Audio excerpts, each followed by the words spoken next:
Pendant les indépendances, comment était organisée la résistance au sein de l'UPC, par exemple? Comment est-ce que cela se faisait? Parce qu'on sait qu'on avait en face, avant les indépendances, une armée coloniale qui était bien outillée, mais en face, on avait une résistance qui était opposée par l'UPC. Quel était le moyen qui était utilisé par les UPCistes? Comment arrivait-il à tenir tête, n'est-ce pas, à cette armée coloniale-là? Les moyens étaient purement locaux. Voilà, lorsqu'on parle de la rébellion comme dans d'autres pays aujourd'hui, tel n'était pas le cas au Cameroun parce qu'on ne peut pas dire que l'UPC s'entraînait dans tel endroit, dans tel camp pour préparer. Mais ce n'était pas la même chose. L'UPC se retrouvait en groupe de 30, 50 personnes, ils s'organisent, mais avoir un camp d'entraînement ou bien avoir un pays qui les fournissait les armes, non, c'était pas. Mais on parlait d'une armée de libération nationale, avec d'ailleurs des jeunes soldats qui étaient à la tête de... C'est l'UPC, par exemple, c'est lorsqu'ils s'organisaient à attaquer l'armée quelque part, leur intention était aussi de récupérer les armes. Et c'est grâce à ça qu'ils récupéraient quelques armes après avoir tué certains militaires. Quel était, de votre point de vue, le niveau d'atrocité commise par l'armée française au Cameroun? À quelle échelle peut-on placer ces atrocités-là? Si on prend une échelle de 10, on peut mettre des atrocités à quel niveau dans cette échelle? À quelle échelle? Je dis que si on prend une échelle de 10, oui. À quel niveau peut-on placer les atrocités qui ont été commises par... Les atrocités ont été commises même à 99%. Mais quels sont les éléments qui vous amènent à faire ce type d'évaluation? Mais pas seulement, j'ai vécu, je ne dis pas que j'ai entendu. J'ai été même malmené, traîné dans toute la région, entre les mains de l'armée. Vous avez été en prison? Dans toutes les prisons du Cameroun. Lesquelles? Hein? Lesquelles? J'ai fait la prison de Bafoussam d'abord, la prison de Tchang, la prison de Bafia, la prison de Yoko, la prison de Nanga et Boko, la prison de Tcholéré, et puis la prison de Doumé, et puis la prison centrale de Yaoundé. Mais qu'est-ce qui peut expliquer que vous avez fait pratiquement, on vous baladait dans toutes ces prisons? Qu'est-ce que vous aviez de particulier? C'était quoi le problème? Est-ce que les autres ont subi de la même façon cela? Est-ce que... Qu'est-ce qu'on vous reprochait exactement? Je veux dire, qu'est-ce qu'il y avait de particulier quand on vous balade dans presque toutes ces prisons du Cameroun? Par rapport à mon âge, mon comportement énervait trop l'administration française. Par rapport à mon âge, trop jeune, voilà. Parce que vous entrez en prison en 1959. En 1959. Vous aviez né en 1936. Né en 1936. Oui. Voilà. Alors, mon comportement par rapport à mon âge énervait trop l'administration française, que ce soit Pierre Mesmer, que ce soit Delaunay, Bernard Monnier, Lieutenant Scoffin, tout ça, voilà. What was peculiar about your behavior that was so annoying to the French administration? Parce que, tel que maintenant, là, l'UPC avait trop confiance en moi, de manière qu'on me prenait comme un fervent militant de l'UPC. Pourquoi? Parce que, vu mon comportement, l'UPC s'intéressait, avait beaucoup de confiance en moi. Et surtout aussi parce que, quand il y avait des UPCistes menacés et que j'avais la possibilité de les protéger, je les protégeais. Quand il vous baladait un peu dans toutes les prisons, là, qu'est-ce qu'il disait? Il vous traitait comment? Quel était le traitement qui vous a été réservé dans toutes ces prisons-là? Criminel. Traitement criminel. Si je vous dis seulement le jour où j'ai été transféré de Bafia à Yoko, alors ça, c'était inhumain. J'étais nu. Voilà.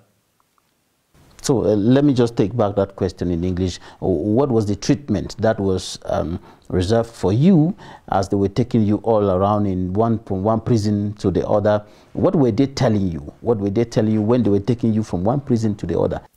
Par exemple, à Yoko, par exemple, j'ai été transféré de Yoko à Doumé parce que j'avais monté un coup avec tous les prisonniers de la prison de Yoko pour casser la plus grande porte métallique parce que j'étais mécontent, suite à la tuerie d'un jeune qu'on avait mis dans la cellule et le tuer là-bas. Je m'étais révolté et dire aux autres que c'est nous tous qui allons suivre. Revendiquons avant que ça arrive le tour de chacun parmi nous. Heureusement pour nous que le jeune homme, c'était le frère d'un ministre à Yaoundé. Lorsqu'on s'est rendu compte, voilà, on a passé ça sous silence. As a young person at that time, I believe there were older persons in the prison where you were detained. How were you managing to galvanize them, to assemble them, to the point of building up a kind of group to break the door of the detention center? C'est-à-dire, mon comportement faisait en sorte que dans toutes les prisons où j'arrivais, tous les prisonniers me soutenaient face à mon comportement. Est-ce qu'il n'est pas arrivé un moment où vous vous êtes dit, il faut abandonner tout ça, se rendre et laisser le combat? Aucun moment, aucun moment. Qu'est-ce qui vous encourageait? Qu'est-ce qui Je vous ne donnait m'étais le jamais découragé. Mais qu'est-ce qui vous donne le sentiment que c'est un combat au bout duquel vous obtiendrez gain de cause? Qu'est-ce qui vous... Pourquoi vous étiez optimiste? J'étais révolutionnaire. C'est-à-dire j'avais déjà eu cette habitude, si bien que si on m'appelait rebelle, je l'acceptais comme tel. Voilà. Alors pourquoi est-ce qu'on a incendié votre palais? Parce qu'il me semble que c'est avant même que, pendant que vous étiez en prison, que le palais a été incendié. Oh oui. C'était quoi l'intérêt d'incendier votre palais alors que vous étiez déjà en prison? Non, je ne vois plus l'intérêt. L'armée y habitait même déjà depuis. Et c'est quand je suis entré en prison qu'ils ont brûlé la chefferie. Est-ce que vous savez pourquoi ils ont décidé? Ils pouvaient partir sans brûler. Zéro, je ne peux pas savoir. No, we are learning that the people of Bamenju gathered and compelled them to leave because they had established a camp here and the people forced them to leave. And so probably that may be why they decided to set everything ablaze before leaving. Et il me semble que pendant que vous étiez en prison, on a même essayé de vous remplacer. Oh oui, on a tenté de me remplacer, mais la population s'est révoltée. Et quand vous êtes revenu, après la prison, vous avez retrouvé votre trône. Oh oui, oh oui. Et comment vous êtes organisé pour reconstruire ce palais puisqu'il avait été incendié?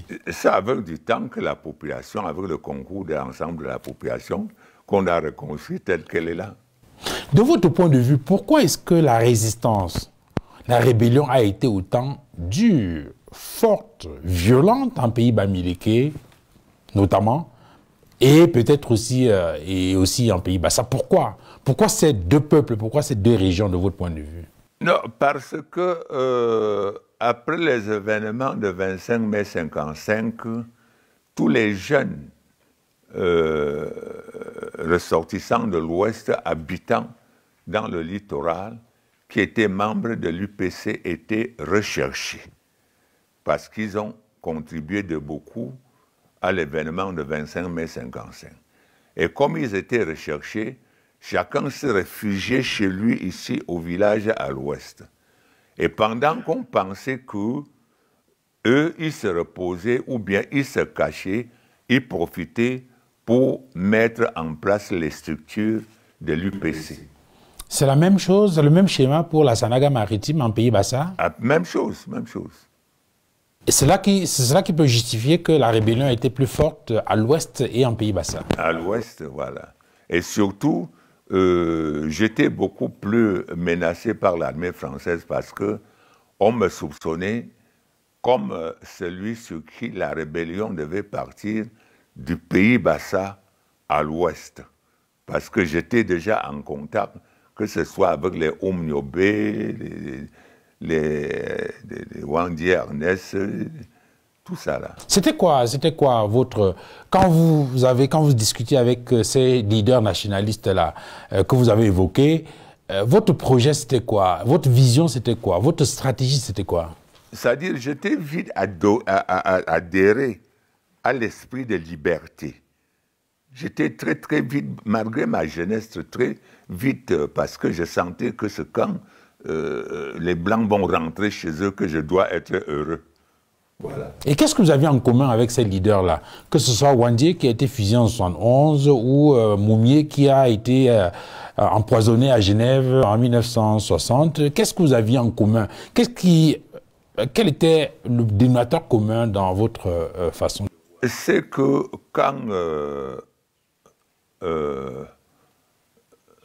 quand ils m'ont découvert, parce que le deuxième secrétaire de l'UPC était mon voisin presque dans la maison où j'habitais à Douala, et c'est lui qui m'a entraîné, et que lorsque les Oumniobé, tout ça m'ont vu ma jeunesse, ils se sont trop intéressés à moi, à partir de ma jeunesse, c'est surtout ça. Et dans les échanges que vous aviez, comment comptiez-vous libérer le Cameroun face à une armée qui était suffisamment outillée alors que vous n'aviez pas les mêmes moyens pour pouvoir faire face à ça? La volonté, quant à nous, la volonté était même plus que les armes. Parce que l'UPC était si organisé que quand vous les attaquez à 100 et que vous arrêtez une, vous n'entendrez jamais l'un prononcer le nom de l'autre. C'était motus et bouche cousue. Oui, oui. Un peu comme dans la mafia. Oui, oui. Ah, mais surtout, ce que je voudrais savoir, dites-nous la vérité en face. Faux, Sokoudou. D'où venaient les armes qui étaient utilisées par les nationalistes pour combattre la France? Je viens de vous dire tout à l'heure que c'est les attaques des postes de gendarmerie, des postes des armées qui les permettaient de récupérer les armes. Sinon, le financement de l'extérieur, tel qu'on le disait tantôt que la Chine, tout ceci, ce n'était pas fondé. Oui, mais lorsque Moumié a été assassiné à Genève en novembre 1960, dans le café que tout le monde connaît, certains historiens et certains analystes soutiennent qu'il était justement là parce qu'il voulait entrer en contact avec des gens qui devaient apporter un soutien en armes ou un soutien financier à l'UPC pour combattre la France au Cameroun. Mais que ce soutien n'était pas encore obtenu. Voilà. So all through, you didn't have any support from outside. Now, tell us, how were you organizing attacks on the defense, or better still, the soldiers? How were you organizing your attacks? Quand, par exemple, un poste de gendarmerie ou bien de l'armée était basé quelque part, on savait qu'on organise la nuit, voilà, pour les attaquer. Voilà. Et quand on les attaque la nuit, des fois, on avait des armes traditionnelles où on faisait du bruit, et eux pensaient que c'était des armes modernes. Des fois, dès qu'ils étaient embrouillés, ils perdent un peu de contrôle, on récupère les armes, et on en profite. So could you tell us more about the consequences of the struggle by the UPCs on the Bamileke villages? We heard that so many areas were set ablaze and things that there was a lot of destruction that was carried out in some villages, especially where some people were identified as those who are leading the fight.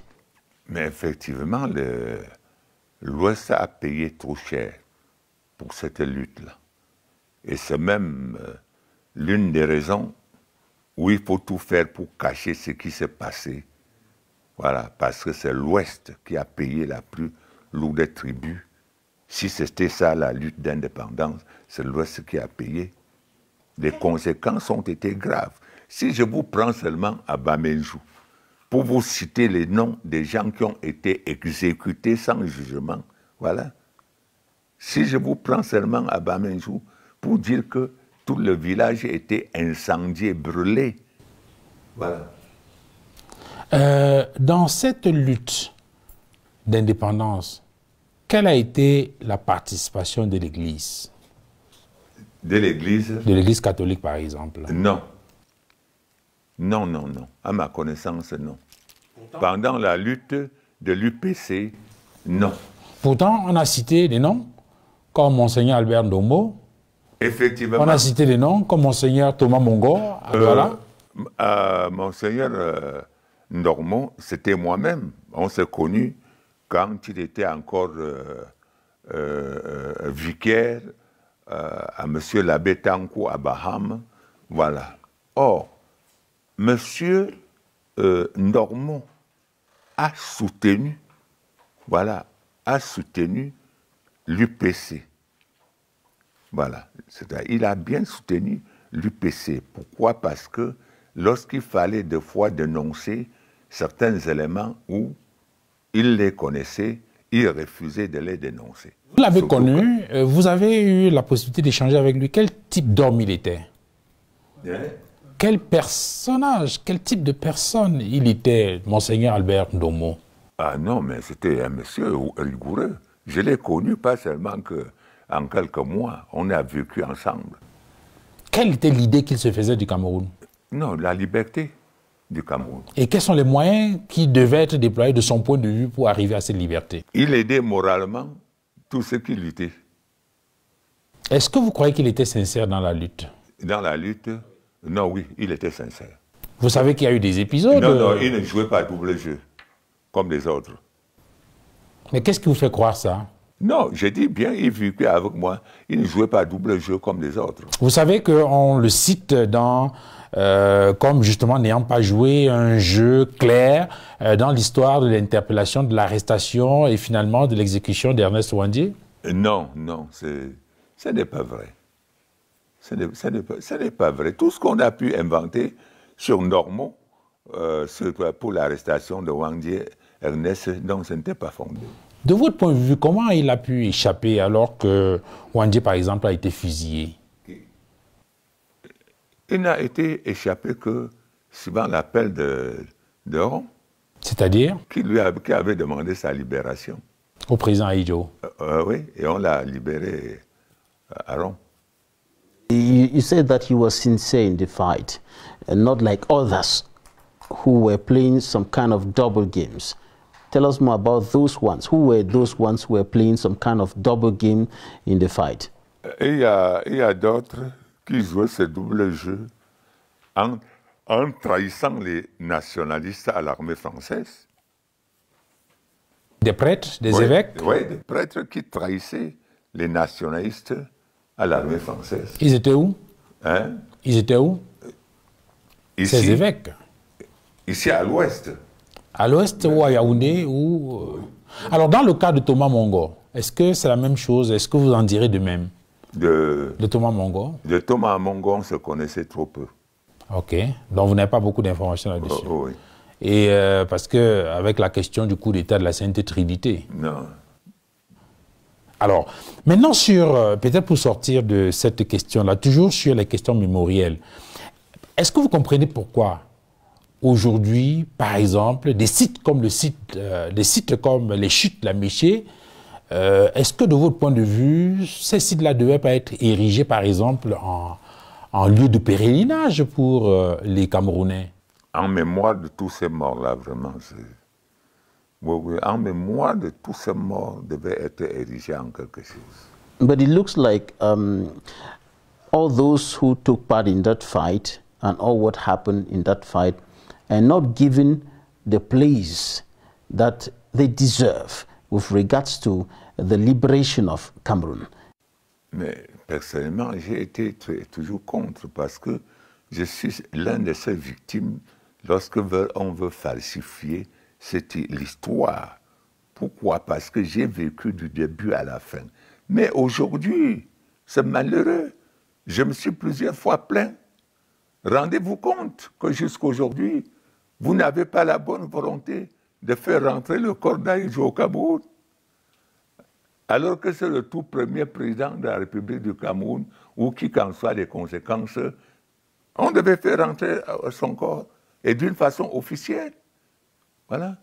Oui, mais avant le corps du président Ahidjo, il y a le corps de Roland Félix Momié et tout ça là, on devait les faire rentrer au Cameroun. Mais de votre point de vue, qu'est-ce qui cloche? Est-ce qu'au finish, Fosso Kodjou, il n'y a pas comme une sorte de malédiction à l'UPC?